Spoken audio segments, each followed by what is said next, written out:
écoutez, bonjour à toutes et à tous qui nous rejoignaient. C'est le moment de commencer le premier temps de parole et on a sur le plateau avec nous ce matin Mfuguli Hassani, qui est ancien président de la Ligue des droits de l'homme à Mayotte, mais aussi ancien candidat aux élections du gouvernorat des îles de l'Union des Comores en 2007. Mfuguli Hassani, bonjour. Bonjour. Merci d'avoir accepté notre invitation et d'être avec nous sur le plateau ce matin. Un pédigré impressionnant, une longue carrière politique entre Mayotte et l'Union des Comores. Avant qu'on parle de cette carrière politique, Monsieur Hassani, comment vous êtes arrivé à Mayotte ? Voilà, merci beaucoup. Bonjour à nos téléspectateurs. Et je suis ravi de votre question. Il n'y a rien de tabou. C'est que depuis l'époque de la gouvernance Abdallah, j'étais gendarme. À Ngazidja. En Ngazidja, j'étais un officier subalterne.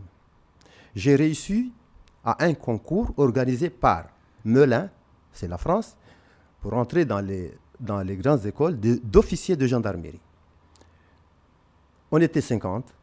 J'avais réussi l'examen. La France, l'école de Melun, en voulait un candidat pour formation de 2 ans, devenir officier. J'ai réussi à cet examen et le gouvernement comorien a établi un certificat de décès à mon encontre, le transmettre à la défense française et envoyer quelqu'un d'autre qui s'appelle Youssouf Idjihadi, qui est aujourd'hui le général qui commande les forces armées des Comores. Donc, à l'âge de 25 ans, qu'est-ce que j'ai fait ? Bon, par le conseil de mes compatriotes français, ils m'ont dit, bon, voilà, Hassani, il fallait que vous quittez, hein, parce qu'ici, il n'y a pas l'avenir. Rien pour vous. Il n'y a pas de l'avenir. Ici, on ne veut pas des gens intelligents, on ne veut pas des gens qui vont progresser le pays. Donc, partez, ce sont des conseillers, des amis blancs, des amis qui étaient au consul, et des officiers. Ils étaient vraiment écœurés de cette situation. Donc, je suis parti, j'ai quitté. Donc, je comprends aujourd'hui les gens, le citoyen lambda qui quitte en juin, qui quitte la Grande Comore, qui quitte, parce qu'il y a beaucoup de facteurs qui font que ces gens-là quittent le pays. Alors, justement, donc vous êtes arrivé à l'époque, c'était avant le visa Balladur, donc... C'était avant, c'était voilà, depuis donc, longtemps, il y a plus de 35 ans que je suis là. Donc voilà, vous êtes arrivé. Aujourd'hui, vous avez construit votre vie entre Mayotte et l'Union des Comores. Oui. Vous avez un engagement politique, 2 passeports. Oui. Donc votre cœur partagé. Partagé, entre... divisé en 2 ou... Voilà. Oui. C'est pas, au regard de tout cet engagement, c'est pas trop difficile de voir année après année les relations entre l'Union des Comores et Mayotte et les gens se détériorer comme c'est en train de se faire. Non, c'est beaucoup plus grave. C'est beaucoup plus grave parce que les Mahorais ne sont pas des gens racistes. Certes, il y a des extrêmes. Hein, oui, extrêmes, mais comme dans toutes les sociétés. Mais dans toutes les sociétés. Mais en globalité, en général, les Mahorais sont des gens accueillants, sympathisants. Ils comprennent les difficultés que nous, ressortissants comoriens, vivent dans les 3 îles. Donc, ils étaient beaucoup plus tolérants. Je comprends la situation. Et maintenant, la situation a changé au fil du temps. On trouve qu'il y a beaucoup plus d'immigrés, il y a beaucoup plus de délinquance. Donc, en fin de compte, c'est plus ce qu'on trouve, c'est une vérité. Voilà, donc c'est une vérité. Et moi, ça me fait mal de voir que tous les jours, les autorités comoriennes qui faillent à leurs responsabilités, d'accord, jusqu'au jour d'aujourd'hui, et que la population fuit, et après, ils font des discours réclamant Mayotte française, alors que les 3 îles, c'est la réalité, ils n'arrivent même pas à les gérer. Bon, certes, il y a des gens qui vont dire, voilà, je soutiens Mayotte française, mais si Mayotte n'était pas là, on serait où actuellement ? On irait où ? Non, mais nous, on voit que Bamana, Zenamdere, ils étaient plus avisés.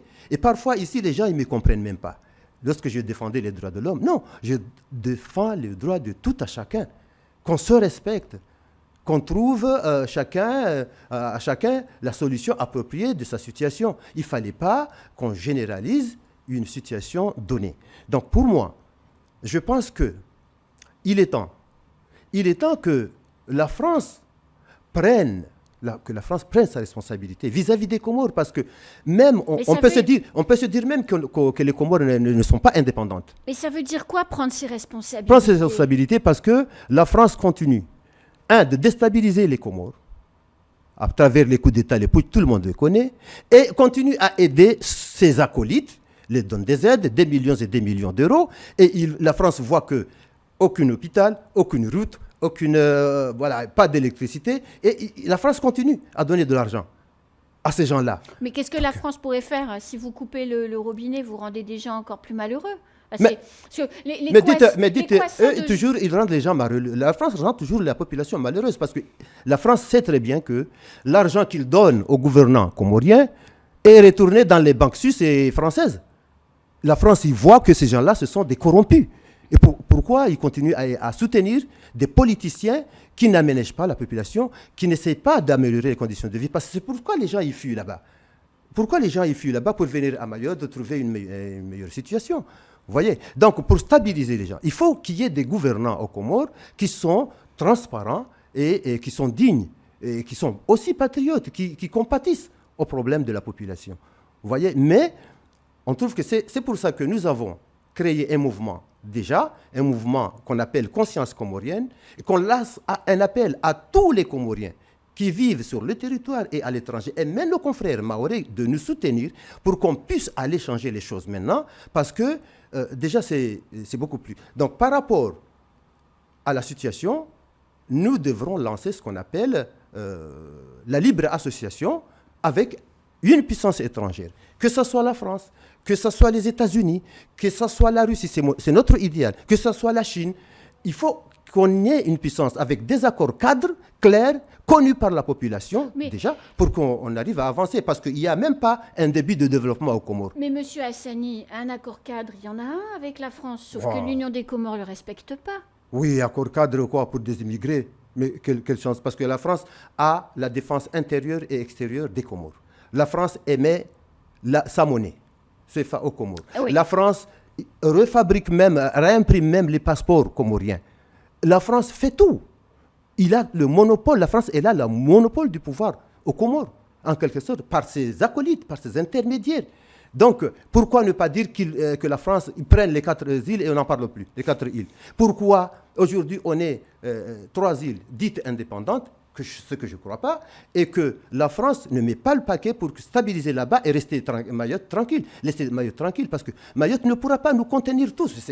Bon, on dirait que Hassan, tu es venu ici avant, tu ne veux pas celui qui va... Non, non, non, c'est une situation de stabilité. Même que je suis français, j'aimerais être avec ma grand-mère, ma maman. Bien sûr. Enfin, elle est vieille. Donc, c'est la vie qui fait que les gens ils quittent le pays. Donc, s'il y avait un minimum de santé, un minimum de structure de santé, un minimum de garantie à l'éducation, les gens ne fuiront jamais. C'est ça. Ouais. Alors, la décision prise par... en tout cas, je n'imagine pas que le directeur du port d'Anjouan ou des autorités portuaires d'Anjouan prennent une telle décision sans l'aval du président Azali, quand il annonce que, effectivement, les étrangers en situation irrégulière de Mayotte qui rentreraient à Anjouan ne pourront le faire à partir de maintenant que s'ils présentent leur papier d'identité. C'est un peu fourbe comme annonce. Ça veut dire stop, on arrête sans le dire les reconduites à la frontière. Non, ça a été toujours comme ça, le jeu. Même s'ils présentent, ils ne présentent pas, ça a été toujours comme ça. Les autorités comoriennes, ce n'est pas Azali uniquement, même les précédentes, ils faisaient cela durant un laps de temps. Ils disent que, voilà, vous n'allez pas expulser les Comoriens vers ici parce qu'ils sont chez eux. Un mois après, une semaine après, on ne sait pas ce qui se passe sous table. Ils disent, bon, maintenant, vous pouvez les ramener ici en présentant les passeports. Bien sûr, ils ont des passeports comoriens, mais même s'ils n'en ont pas, ils vont descendre. Ils vont les accueillir. Donc, c'est un double jeu. Un double jeu qui fait que... De la corruption. Et il y a des gens qui y gagnent dans cette affaire. Il y a des gens qui y gagnent, parce qu'on a entendu parler qu'à l'époque de Mohamed Bakar, la collectivité ou l'État français versait 45 € par tête d'expulsés. Donc, eux, là-bas, ils prenaient les identités et les notes d'expulsion pour comptabiliser. Et réclamer Et les réclamer 45. les 45 € par tête. Donc 100 personnes tous les 3 jours, ça faisait 4500 €. À l'époque de Sambi, c'est pareil. On nous dit que c'est beaucoup plus que ça. Vous voyez, aujourd'hui, on ne sait pas combien la France a donné. Certes, il va donner, corrompre. Ces gens-là vont accepter que les gens y retournent. Voilà, comme ça, on calme un peu là-bas, ici. Mais ça se répète. Et les gens, ils ne les interdisent même pas de partir des 5 plages d'Anjouan, par exemple, rien que pour sauver les gens, ne pas mourir en pleine mer. Parce que moi, j'ai comptabilisé, depuis que j'ai, en l'an 2000, depuis l'an 2000, depuis qu'on a mis le visa Balladur en 95, on compte 16 000, plus de 16 000 personnes mortes et disparues en plein océan, dans le bras de mer entre Mayotte et Anjouan. Mais il y a eu beaucoup plus qui ont sauvé leur vie à travers Mayotte. Peut-être le double, peut-être le triple. Vous voyez, voilà la contradiction des choses. Mais alors, quelle est la solution? Pour que la situation s'améliore et que le développement, je reprends le terme, Émergence 2030, la presse comorienne commence à tirer d'ailleurs à boulet rouge sur Émergence 2030, considérant que ça ne verra jamais le jour. Bien sûr. Qu'est-ce qu'il faut faire pour ramener le calme entre l'Union des Comores et Mayotte et la France?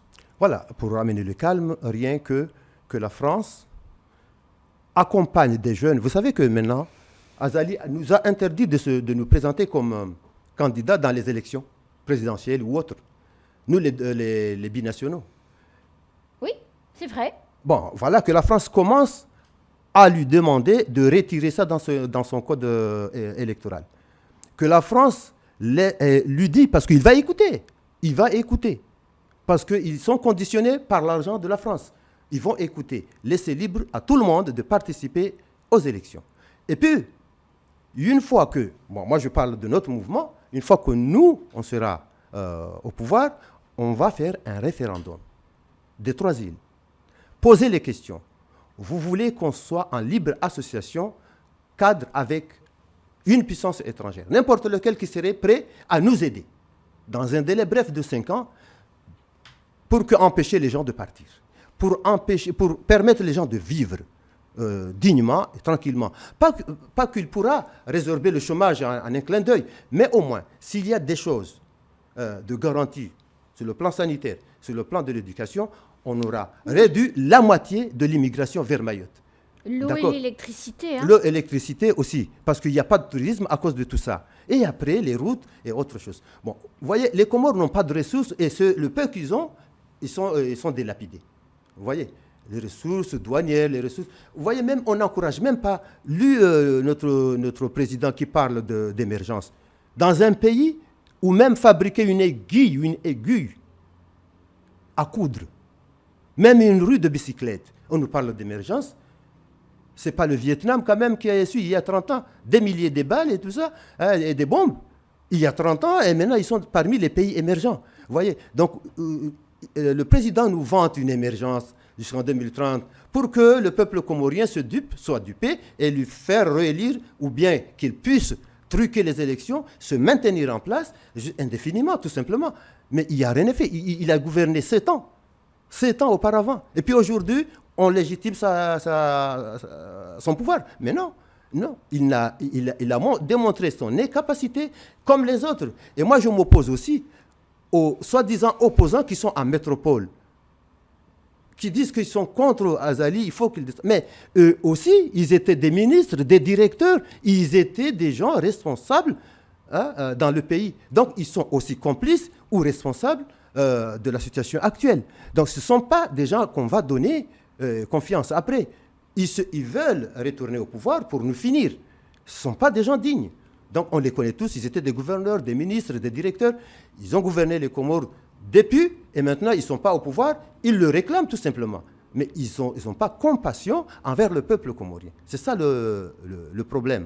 Donc nous, on lance appel à la population civile, aux citoyens lambda qui est parti, s'est émigré en métropole, est parti là-bas, il fait des petits boulets, ça, ne pas soutenir des gens comme ça, parce que c'est eux qui nous ont fait fuir à l'étranger.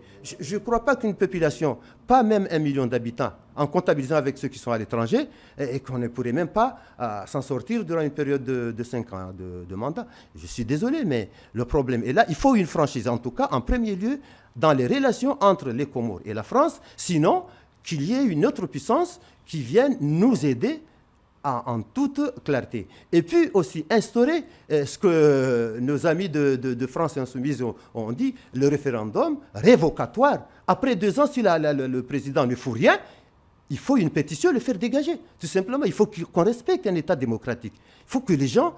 Et ce n'est pas la démocratie dans l'Union des Comores? Non. Non, non, non, c'est une démocratie bananière, je vais dire. C'est par les paroles. Hein, mais vous voyez que même là, ce que je dis là, attendez, vous allez voir. Dans 1 mois, je rentrerai aux Comores, parce que moi, parfois, je fais 6 mois là-bas, et 6 mois ici. Mais une fois que je vais rentrer, ben voilà.